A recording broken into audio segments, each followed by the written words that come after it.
Welcome to the Public Square, another important conversation about gambling in the United States today on the program.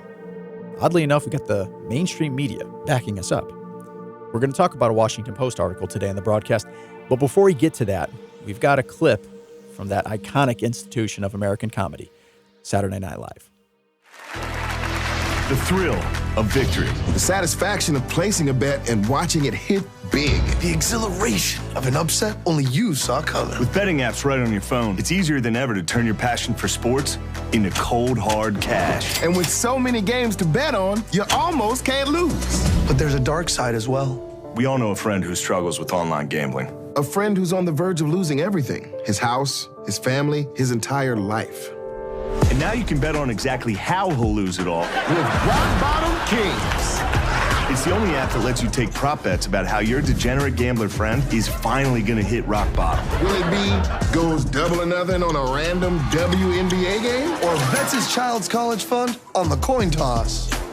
And when your friend is desperate for cash, you can bet on what his lowest moments will be. Will he take out a life insurance policy on his own mother? Will he set up a fake GoFundMe that says he has leukemia? And what will he sell first? His PS5 or his kidney? And you can build a parlay about everything that could happen to him. Divorce, marries rich old widow, arrested for elder fraud, and fakes his own death, but is immediately caught when he uses an app to gamble. With Rock Bottom Kings, you'll feel like you're in the game. The game of your friend versus his horrible demons. But again, addiction is a real problem. And we take it very seriously. That's why all these gambling ads are full of cash, gold, fireworks, and flames exploding everywhere. Because you're not a loser. Your friend is. They say the house always wins. Well, now you're the house, and your friend is probably gonna lose his. Does it seem a little cruel to bet on your friend's devastating addiction? Sure. But it's also hilarious. So however your friend bottoms out, make sure you cash out at Rock Bottom Kings. Download Rock Bottom Kings today, because gambling is serious. Seriously awesome. Rock Bottom Kings. He's the one with the problem. Oh, so funny and yet so sad, isn't it? You can't turn on a sports contest of any kind without hearing advertising for sports betting these days. We're going to talk about it on the Public Square now. I'm Wayne Shepard here with Dave Zanotti, and Dr. Jeff Sanders is here, Melanie Elsey, Rob Wolgate, and our producer, Alan C. Duncan. Okay, sports betting. It's gotten out of hand, hasn't it? Jeff, you spilled some popcorn just a second ago. What'd you say about satire? I said the only way we laugh at satire is when we know it's real, that there's actually truth all throughout it. Yeah. And we wanted to start with that work from Saturday Night Live because I'm not sure that truer words were ever spoken in regards to what this is really all about. But we've had the opportunity, Wayne, for a long time to tell a very long story about the organization that we all have the privilege of serving, the American Policy Roundtable, and our work in regards to the legalization of convenience-style gambling across the country. And it's a long story. It's a book. My wife continues to insist that we write the book. That I thought, well, maybe we'll tell the story today because a number of news stories have now come up which sort of are reflective of what we just heard from Saturday Night Live that make this a very pertinent subject. Not the least of which is the fact that we're coming into one of those big periods of time in the American sporting life, the NCAA 64-team championship tournament. Here we go. And as we head toward the Final Four, Rob Wolgate, basketball is your thing. You know what we're talking about, right? I mean, this is the betting season. March Madness. And what a lot of gamblers will say is March Madness brings April sadness. Because you continually chase in March, and in April that bill comes due because the Final Four is always that first full weekend in April, and that's when it'll take place.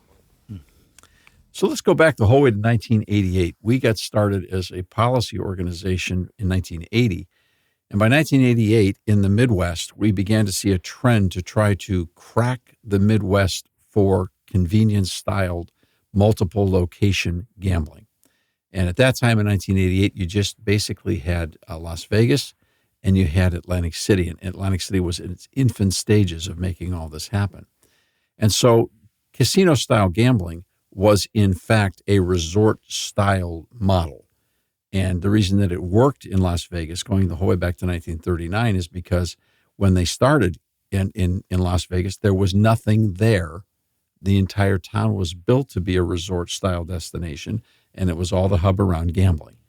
And that singular model, no one can argue with. It worked for the people that owned the casinos. They made a boatload of money. And in case you're wondering about how good the casino business is, or at least it was, most people said it was better than printing money. I mean, it was just it's a cash business, and there's just no end to it. And so that's where things started. So as the idea began to be to get gambling out of Vegas, but to have those very successful companies be in control of it and expand their empires, of course, one of the first places they started was at racetracks, because lots of states had legalized what was called parimutuel wagering, where you had for a limited period of time, you had a form of gambling that was called parimutuel, and it was permitted at horse tracks. Well, pretty soon, that was the doorway in to expand gambling through the racetracks. And so we got involved in an issue back in 1988 where in the Ohio legislature. We were very successful and very thankful that we were able to restrain that expansion. But that set us on a path that would be a career, because it was clear that targeting the Midwest, the cash-rich working Midwest, to get to Illinois and Chicago, to get to Indiana, to get to Ohio, and then even to the east side on to get to Pennsylvania, which isn't Midwest, but move it over to Pennsylvania. The whole idea was hit the heart of the nation. So pretty soon what we found was that the riverboat gambling game came along. Wayne, you remember that in Illinois, right? I still smile when I think about it, because they put these casinos on riverboats parked permanently at the riverside of it, like places like Elgin, Illinois, so. Yeah. There were no engines. The boats didn't go anywhere. No, they were floating. They were amusement park boats, and the idea was they just kind of sat on water. I don't know, sometimes if the water was 3 feet deep, I don't know, but nobody was fishing off of them, let's put it that way. No. But that was how they came off with this idea of, well, it's just a little boat out there. It's just not a big deal. And Illinois was one of the first places that happened. Yeah. And so by the time they came with the idea to Ohio, we found ourselves in a situation where it wasn't a legislative matter. It required a constitutional amendment. And that's when all the wars began. Rob, how many of them do you remember? 90, 96, 90, 96, 2006, 2008, 2008, then 2009. 2009. Yeah. We lost track. We lost track as they tried to open, and it wasn't then just Ohio. There were Florida initiatives that we helped on, and there was a Pennsylvania initiative. Remember, they were trying to put a casino at Gettysburg? And that we actually talked to Ron Maxwell, the producer of the film Gettysburg. He was livid about the idea of putting at the national park. Are you out of your mind? Nothing I say negates the fact that people have to make a living. Business owners have a right to have their businesses. This is America. It's free enterprise. I'm in the motion picture business. I get all that. But I think we have to have a sense of decorum, a sense of respect, a sense of responsibility to our neighbors. They want to exploit the fact that millions of tourists are coming there. So it's already a destination. They want to piggyback on it, which is why I said in my remarks, which I admit are somewhat incendiary, that they're making money off the blood of our ancestors. There's just no other way to look at it. This was the challenge that people were facing. And for a long time, from 1990 to 2009, the efforts that we helped to organize, which involved lots of different groups, lots of different people, an amazing amount of families and institutions. Some were very unlikely bedfellows.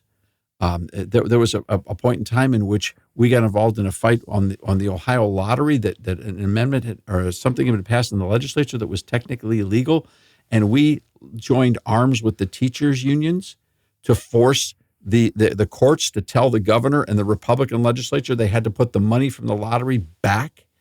into the schools where the Constitution said it had to be because they were trying to rob the schools of the lottery money. I mean, we've been in more courtrooms and been on more steps and more of state houses and been out gathering more petitions. This turned into like I said, it's almost a career. Well, in 2006, I remember that was my first statewide campaign. I started working at the Roundtable in the spring of 2003.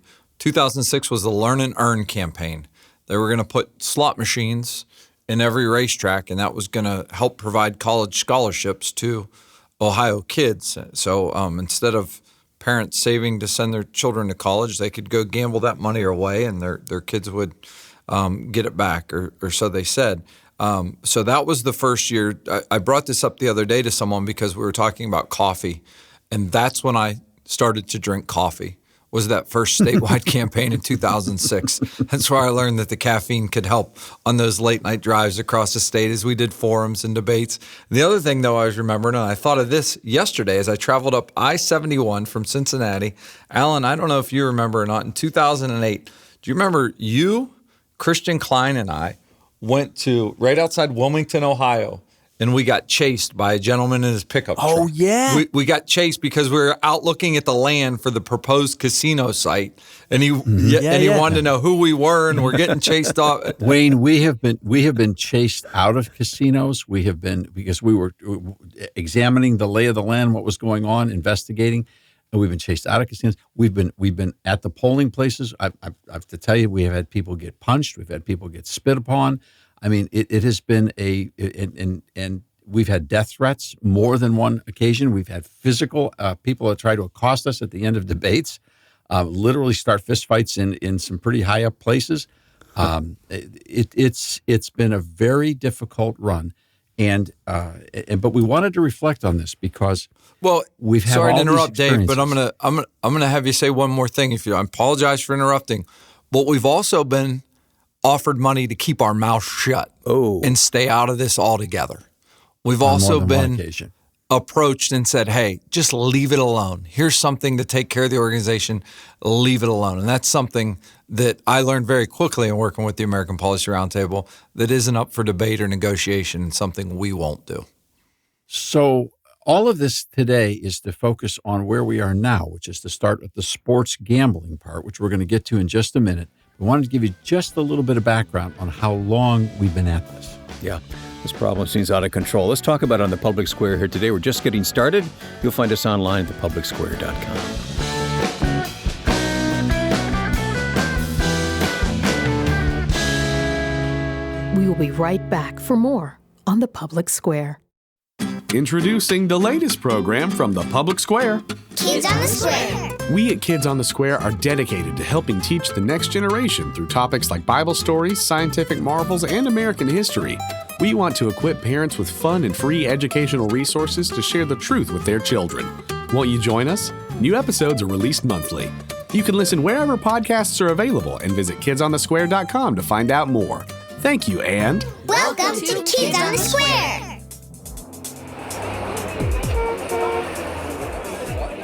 Spreading the light of liberty across the land. Now back to the Public Square.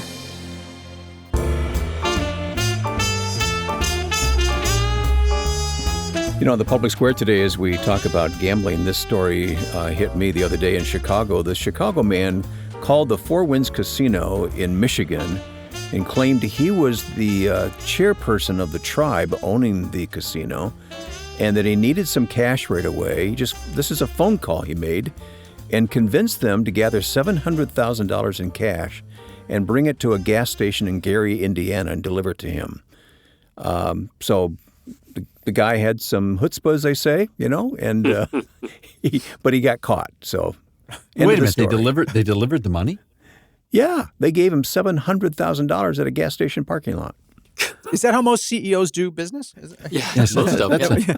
Well, we have the CEO of the American Policy Roundtable here with us, so let's ask him. We should make a movie out of that. We could tell a lot of stories. When we got involved in this, a lot of people thought, "Oh, I get it. This is another instance where people who claim Christian faith and biblical concepts and principles are going to react on a behavior that's taking over culture and resist because of some sense of holiness and an aggrieved God."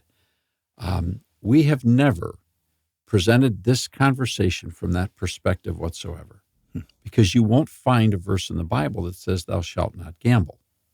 It's not there. What you will find is a lot of teaching, particularly in the Old Testament, about responsible stewardship for what God has given us. And we've always felt, because all of us here started off as donors and volunteers, and all of us came to this work with dirt under our fingernails, and then we just got dirtier in the sense of doing the real work of public policy, is that it's when you earn your money, you're really not tempted to play with it, because money's not a toy. It's not something that you use to have a good time with. I mean, it's just, that's, to us, gambling is stupid, because the house always wins, so why do you want to throw money away? Unless you have so much money, you have no idea what to do with it. All right? So even then, it's still stupid. All right, so that's been our first approach, is it doesn't make much sense. The second thing is that gambling ruins lives. Yeah. And that's not a recent phenomenon. You can go back in ancient history. I was reading the Pensies, the notes, the book notes, and Pascal wrote about gambling in the 1600s and what a pernicious vice it is and the problem that it creates in distractions for human society. This conversation has been around a long time. Gambling ruins lives. And then the third thing that we have always said is that gambling and good government don't mix. Our fear from 1988 at the very beginning was, if the gambling industry basically got out of their little limited communities of Atlantic City and Las Vegas and began to take gambling everywhere, that they would own every state house where they had an operation.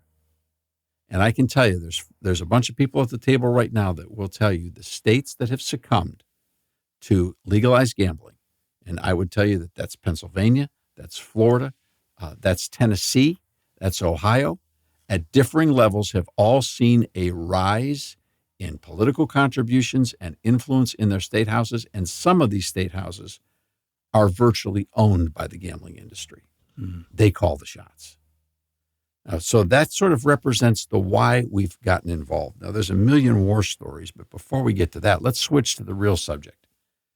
In 1994, an attorney named I. Nelson Rose, who is a legendary attorney for the gambling industry, wrote a paper called Gambling's Third Wave. In Gambling's Third Wave, he predicted that the real focus of the gambling industry would be, and we're talking about the 90s now, would be ultimately to get gambling everywhere to everyone in the most convenient model possible. Now, this is before the cell phone. This is before the smartphone. This is before the internet. This is before personal computing is everywhere. We're talking about the end of the Seinfeld era. And he's saying, ultimately, our goal is to get this in every home at every possible situation.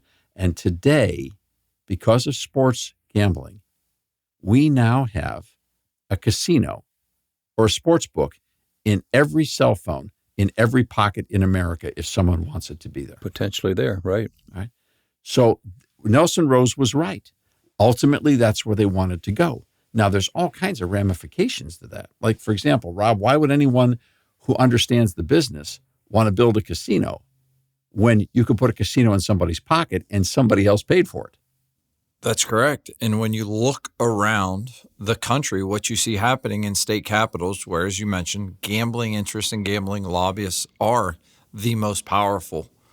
They want to make it so you can buy lottery tickets on your cell phone. They want to make it so you can play slot machines on your cell phone. They want you to be able to do everything from the comfort of your own home, and then you don't have to go to a brick and mortar casino. You don't have to go anywhere to make it happen. That's why, I mean, part of the reason this exploded in so many states so quickly is when you had one or two states do it, instead of states looking and saying, wow, they're losing a lot of productivity, they're losing a lot of revenue and tax money in other places, and this may not be the path to go. What those legislators fell victim to is they were looking at, just over state lines. They were like, well, there's a lot of our people that are traveling just over state lines to place a bet. Well, okay, what are you going to do? Build a wall? I mean, you You're not going to keep those people from always driving over state lines to place a bet if they get a better deal there. And with the promo codes that these gambling companies run, they're always going to be looking for the best angle. That's why most of the sports gamblers have multiple gambling apps on their phone, because they just move around to where the best deal is or where they're going to get a promo code to get free money to gamble with, because the house always wins. We know that. The house always wins. So basically, the gambling industry exists to drain as much money as they can, working capital from as many people as they can, as fast as they can. And it doesn't matter now where their headquarters are, because they've got access to everybody who's got a phone in their pocket. It's okay because they mumble at the end, gambling problem, call 1-800-SO-SO, so. Yeah, it's okay. just refer back to that SNL skit that we heard at the beginning of the show. The other thing with them from a business perspective and a business model is I don't know how they're allowed to operate under some of the rules that they do. I don't think any other business would be permitted to do that. What do I mean by that? I mean, if Rob Walgate, and don't worry, Mom, I'm not. This is just a hypothetical. If Rob Walgate was to put $200 into an account and gamble on his phone, and I would lose that, maybe betting $100 a game, but then I would put more and start betting $1,000 a game and continually lose. They're going to take those bets. However, if Dave Zanotti put a couple $100 in and he started winning, and then he deposited more and he started winning more and more and more, and he wanted to bet thousands of dollars. Well, they can set different amounts that are permitted to be wagered or they will accept, whether it's Dave Zanotti or it's Rob Walgate or it's Jeff Sanders or someone else. What other industry is allowed to it's kind of like the old, we never understood why you're not allowed to use your brain in casinos to count cards, right? If you're smart enough to beat them, you're banned. How are they allowed to? I never understood that. Only people who can't process into 4 decks can sit here. Yes, because the other ones cost us too much money. There are so many angles on this. Let's take just for a second and talk about how much money people lose. How much are they losing these days at the state level? Because remember, every time they talk about the winners, every day more people lose than win. Let's make that very clear. Because whether it's the algorithms in the slot machines or the odds in the sporting events, the house ultimately never, ever loses. And if you gamble long enough, whatever you won, they'll take back. Now, there's a little difference in to be fair, there's a little difference in regards to the professional poker players. All right? That usually happens whatever you win, you lose if you stick around long enough. But there are some people who are so good at that game and they play it long enough and they play enough of it and they have the discipline that they can make money. But the average gambler that's out at a casino or who's doing sports wagering, are you kidding me? You talk about a sucker born every minute. And when it comes to the sports gambling, it's kind of like the lottery in the sense when they talk about the Powerball or the Mega Millions or the multi-state lotteries, they flash up there the big numbers. This is what you could win. Now, we know the odds are better of us finding a golf ball buried on a beach in Florida on the East Coast. While you're being struck by lightning twice. Yes, than it is to win the Mega Millions or Powerball. However, that's what they do in sports gambling as well. That's why they always promote parlays. And what is a parlay? It's you have to pick 2, 3, 4, 5, 6 things correctly, and you get odds, better odds if you do that. And if they all hit, you win a higher number. Well, those are very, very difficult to hit. It's straight mathematics. It's almost like the insurance table payouts. I mean, it's straight mathematics on how that works, but that's what they promote and want you to do because they know you fall in love with that. Oh, I only have to put up a little bit and I can win a lot.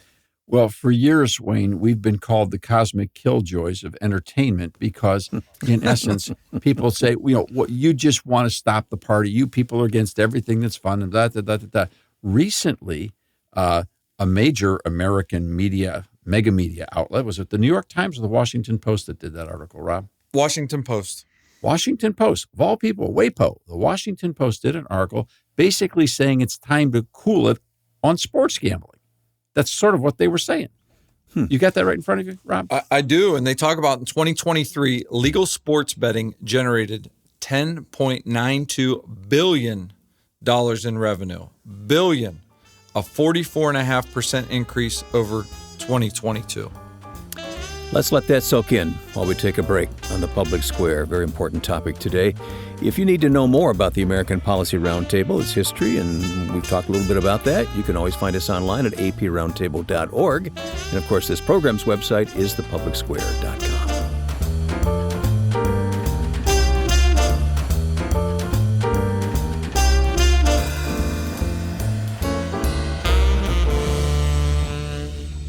We will be right back for more on the Public Square.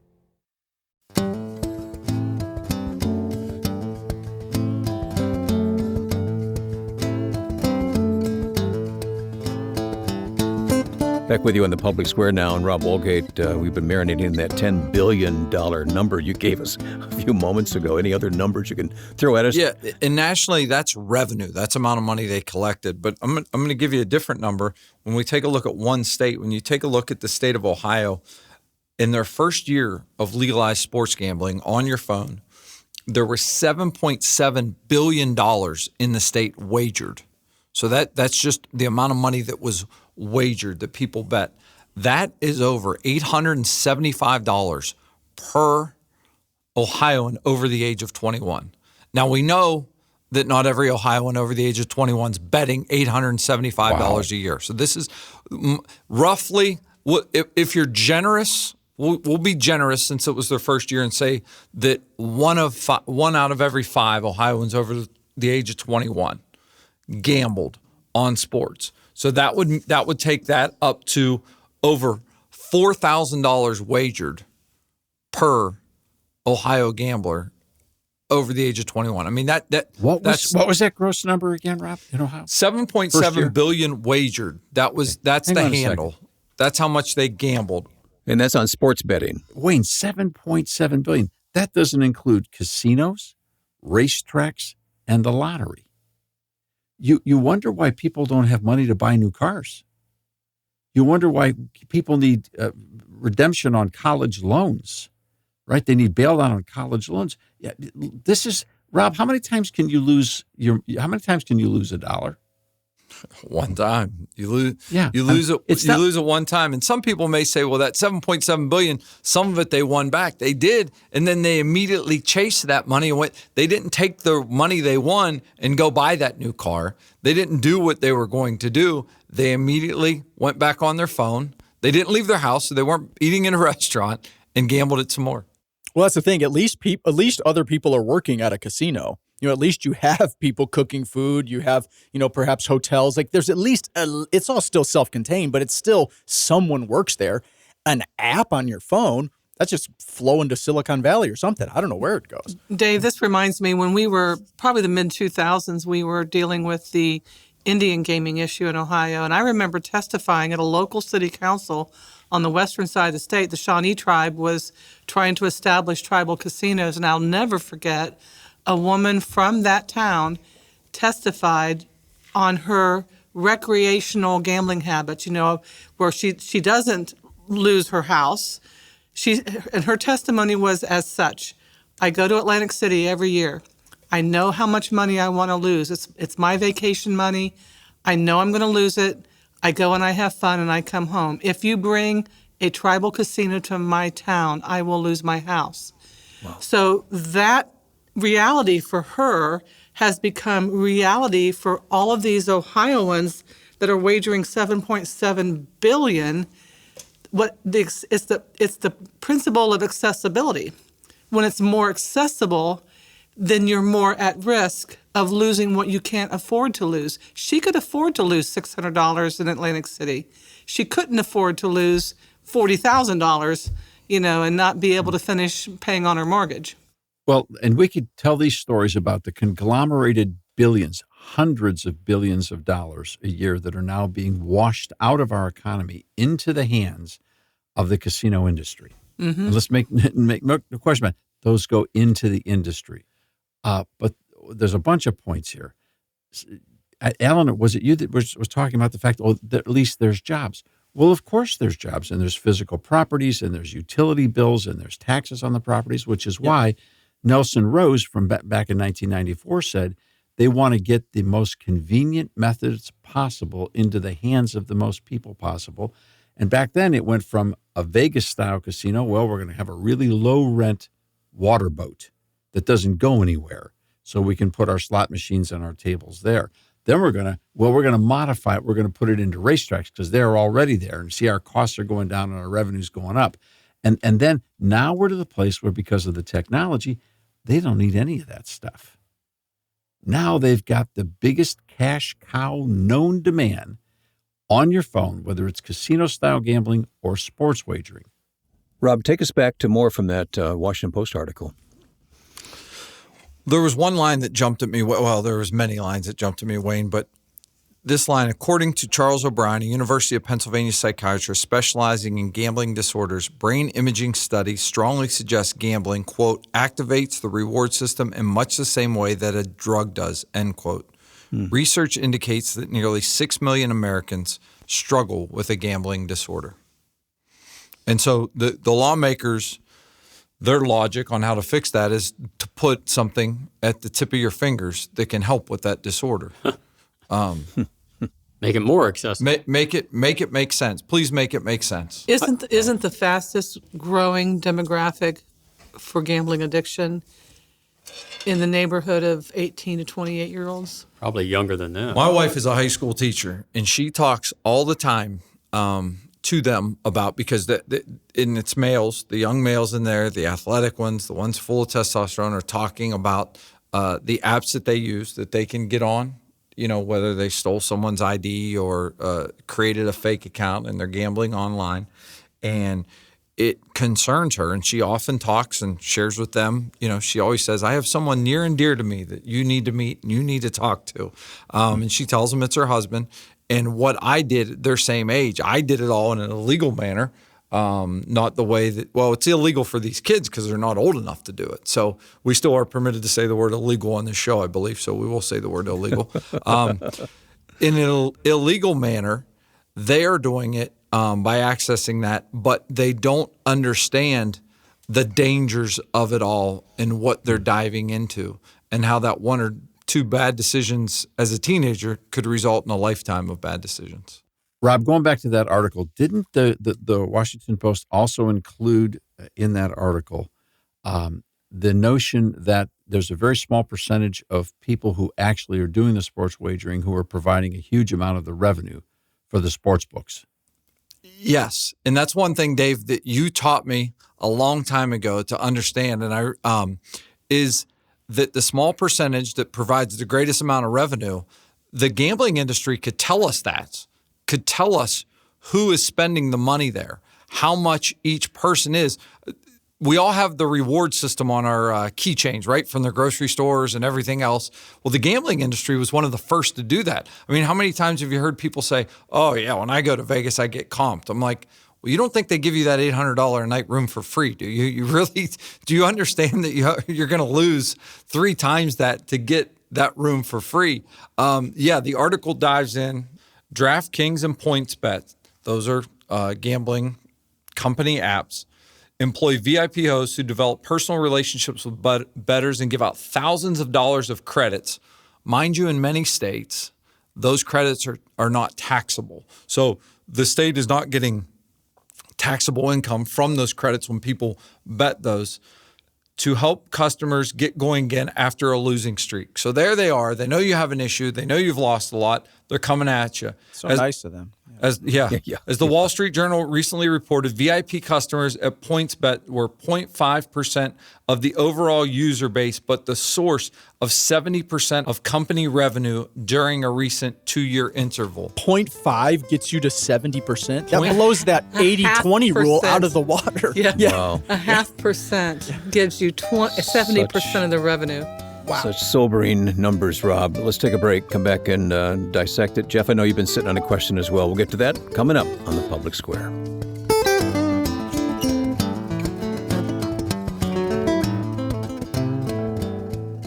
We will be right back for more on The Public Square.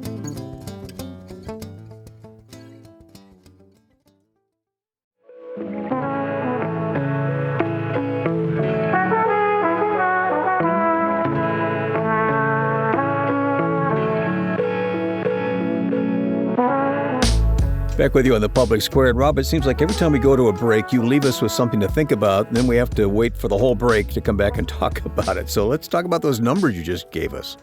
The fact that 0.5% make up 70% of company revenue. That is the response I give to people, too, that say, well, Rob, you guys are advocating against casinos. I love going to the casino for, one time a month and spending $50 or $100 and having a little fun. And I try to explain to them, if you spend $50 or $100, or if you're placing one small bet on your smartphone a week, they don't care about you. They need people to lose paychecks. That's how they stay in business. They don't stay in business by someone spending a little bit here and a little bit there. They stay in business by what they call the whales. They need whales. They're not interested in little minnows. And you're a minnow if you are wagering that amount of money. They need your paycheck. Wayne, we've got the Washington Post finally saying this out loud. Yeah. Years ago, we were at a debate at the National Press Club in Washington, D.C., and a number of newspapers from a number of states that were facing this issue had a behind closed door consortium meeting. There was, I think it was 14 newspapers represented, and they brought us in to present our position on this question on legalized convenience-based gambling, and they brought in the CEO of Harrah's. And what was supposed to happen was there's going to be one presentation, and then the people making that presentation would clear the room. The other side would come in and make their presentation. Then the reporters would have an opportunity to ask questions of each side independent from the other, because they didn't want a shouting match. They really wanted backgrounder information. They really wanted to get the story right. So they weren't, they were doing an honest, decent thing. Well, President of Harrah's made his presentation. I was out of the room. I came in and I started to talk about an Australian study that had been done on the simple mathematics that Rob presented, which is what percentage of the gamblers create what percentage of the volume of the industry.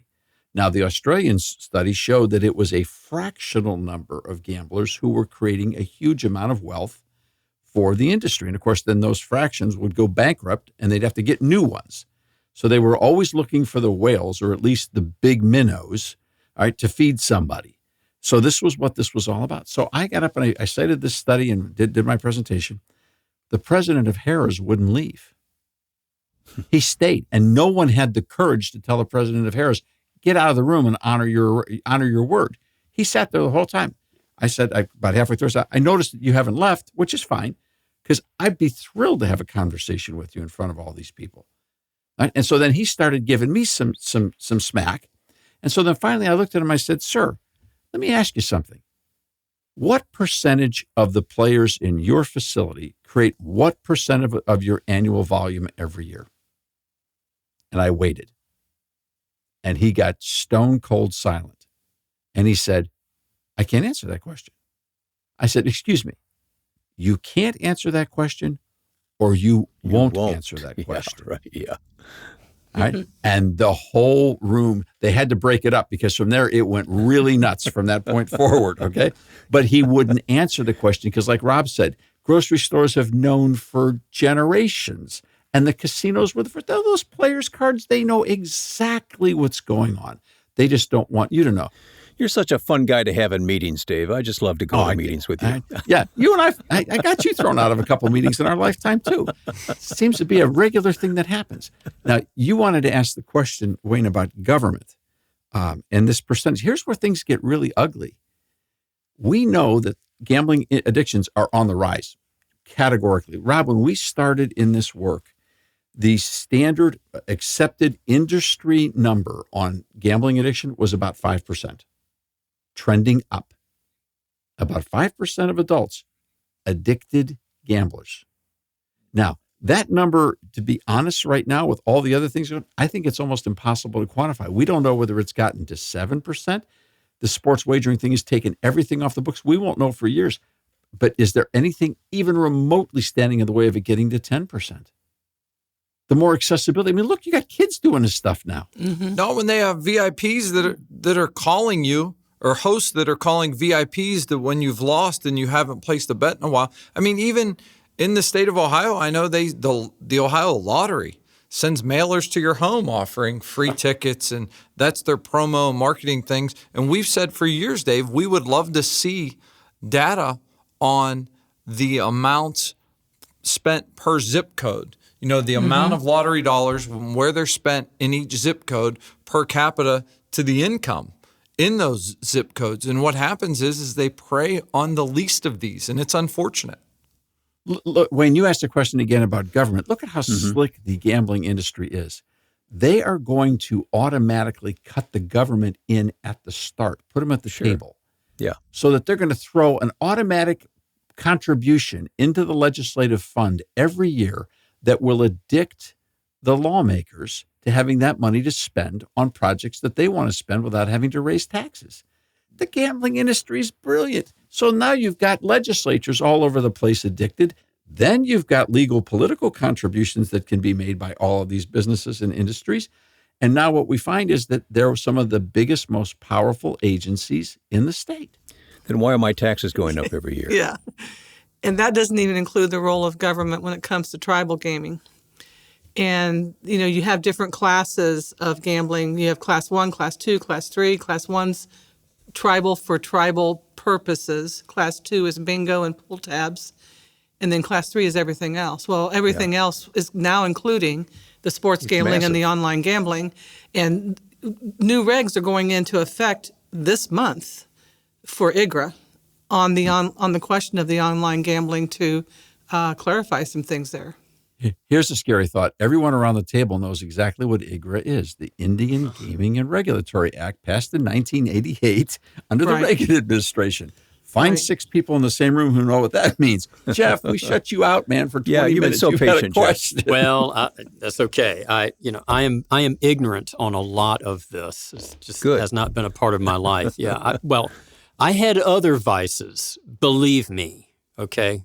There was a time that I was not a believer in Jesus Christ. So anyway, the question I've got is way back in about 2009, we were talking about this on the radio. And I remember either Rob or Dave talking about how this is like gambling in America is an expanding balloon. And it's going to continue to expand. And this is the illustration that was given me until it bursts. The red balloon commercial that we did. Yep. But apparently this online off of your cell phone type of thing has gotten rid of that illustration. Am I correct? I mean, it hasn't expanded until it has blown up. Not yet, right? Because it continues to expand now through these online services that you can have on your phone. Am I correct?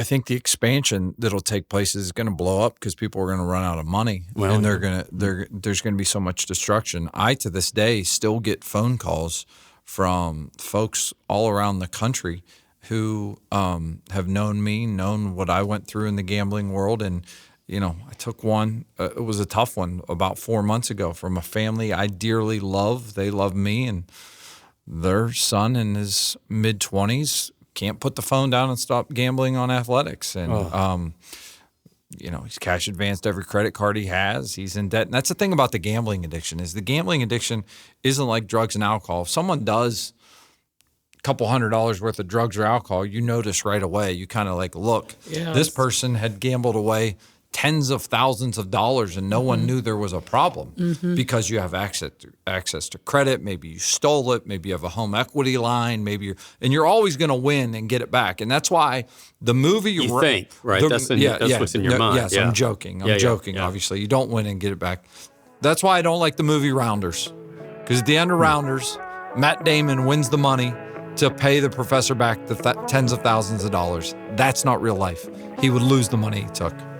We got to take a break, and such a great conversation today. If you joined it late, you've got to go back to the beginning and listen all over again, or listen from the beginning at thepublicsquare.com.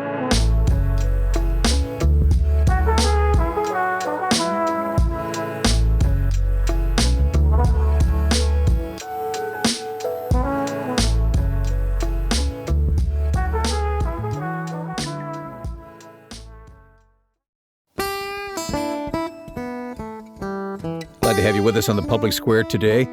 Jeff, you asked a question earlier, and Dave, I don't know if we really gave a full answer to Jeff's question. The red balloon commercial, that is a theme at the end of Nelson Rose's treatise from 1994, Gambling's Third Wave. What he contends is studying gambling historically is that the balloon always bursts because the goal of the gambling industry is to go as far as they can, take as much money they can, drain it out of the culture, leave people devastated in its wake until the people wake up and say, you know what? This is killing us. And then the balloon bursts. The key in the gambling industry is to get out of town before they can catch you. And that's basically what Nelson Rose was saying. Now, this sports wagering, we would contend, is the mobile devices, sports wagering and casino wagering in these devices, is the last amount of air to go in that balloon before it bursts, because this is going to take addictions across generational boundaries, across geographical boundaries, but it's going to do even more than that. It's going to ruin not just homes, not just families, lives. It's going to ruin one of America's most sacred traditions. It's going to ruin the world of athletics. Mm-hmm. Mm-hmm. And that's the thing that you've got to watch. Rob, what happened in the NBA the other night? In the NBA, Rudy Gobert, an NBA player, made a money gesture, kind of rubbed his two fingers with his thumbs at an official. And then after the game, he was given a technical foul, I believe, for the gesture. And after the game, he was asked about it. And he talked about gambling being involved in the game and that impacting things. Now, everyone's been frustrated with referees' calls through the years and done something. But he was given a $100,000 fine because of that. And that's a very large fine for criticizing an official. Officials get a lot of other symbols that are a lot worse than that thrown at them. Somebody doesn't get a $100,000 fine, right? I don't know. That, I think, is the worst thing you could say to an official. Well, you're on the take. Isn't that the worst thing you could say to the guy? Your calls are so bad, you must be on the take. Well, I feel like that's the worst. I officiated college basketball for roughly 17, 18 years. My first college basketball officiating boss was an NBA referee at the time. Amazing guy, taught me more about officiating maybe than anyone. He was one of the best communicators about it. And I remember at one of the first meetings, he said, if someone implies or says, in essence, that you are cheating, there's no technical, there's no warning, you pitch them, they're gone. No one is going to question your integrity to the point to where they say you're cheating. If someone says you're cheating, that's indefensible, you throw them, and I have your back. Now, I think 5, 6, 8, 10 years ago, the NBA may have given a stiffer penalty to Rudy Gobert for his gambling comments, for on-the-take comments, but I don't think they can because the NBA's in bed with the gambling industry. They're like, yeah, we actually are. Yeah, so how are they going? I mean, I think this is one of those Doc Brown DeLorean moments. You know, if you get in and go back to the 90s and say all the sports leagues are going to be in bed with gambling interests in the 2020s, you'd be like, there's no way. So I don't think the NBA can come down on them super harsh because they need that.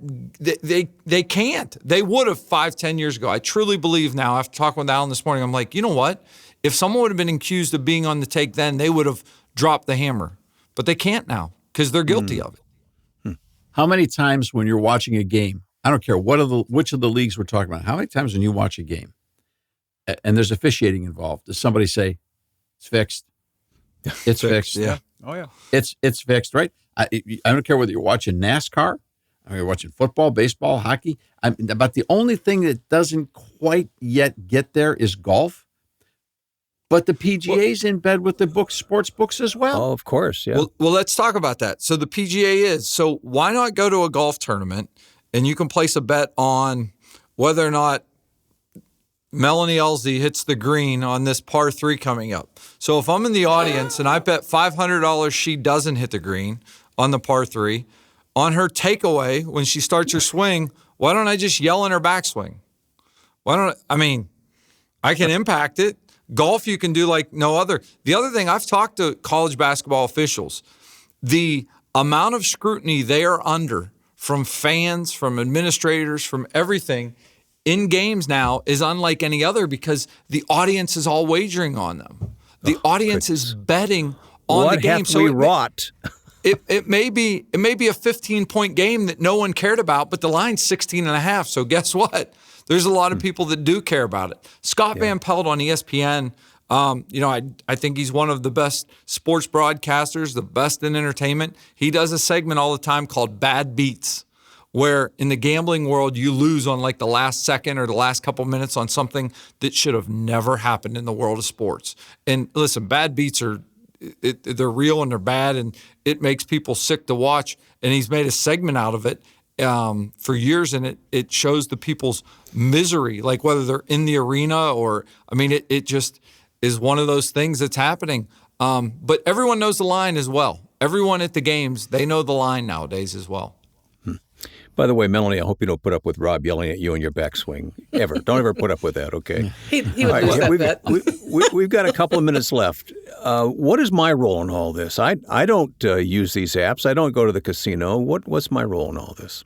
Well, there was a time when we'd say, and Wayne, you're in the majority, because the best numbers that the gambling industry ever reached at the level of their highest level of saturation in the casino world was about 1 in 4 people regularly attend a casino at some level, about 1 out of 4.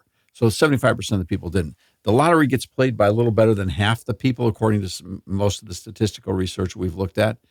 Now with sports wagering in your pocket and casinos in your pocket, now those numbers are going to rise aggressively. And so this is where we all have to watch out for each other, because I'm going to tell you, Rob's mom and dad didn't see a gambling addict coming. Nobody does. And I think that's a role for parents, and looking at young people and teachers and looking at young people. And, we have, Wayne, even though you would not be one of those people who would get addicted, there may be somebody in your sphere, of influence who could. So I think we have to educate people. Rob said he learned some things from Dave, like the small percentage of people who pay the lion's share of the profits. Things like that would maybe wake somebody up so that they're not snookered into developing habits in the first place. And I'm sure we have a role to play when it comes to government's role in all this as well. Mm-hmm. We have to not make sure that we're not looking the other way, Wayne. We have to basically ask all of our lawmakers, how comfortable are you participating in a process, looking the other way, sanctioning a process, making room in a process that is predicated upon making people addicts.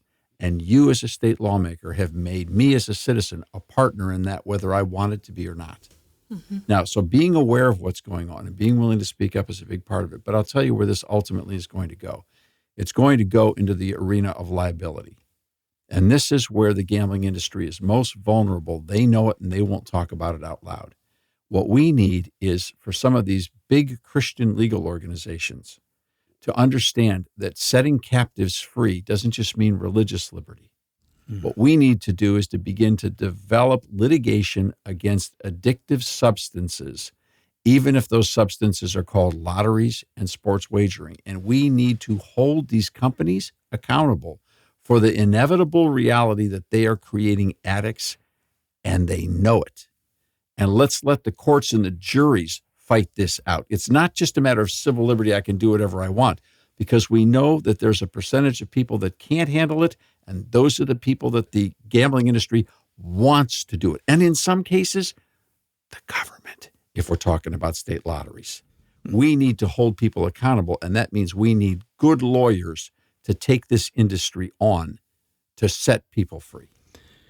Well, thank you all for a very helpful conversation here today. Eye-opening, troubling, sobering, but we've got some work to do here. So thank you for bringing it to our attention through the American Policy Roundtable's The Public Square Radio Show. Thank you for listening. Thank you for your support. Thank you for your prayers. You can contact us through our website, thepublicsquare.com, and we'll see you next week.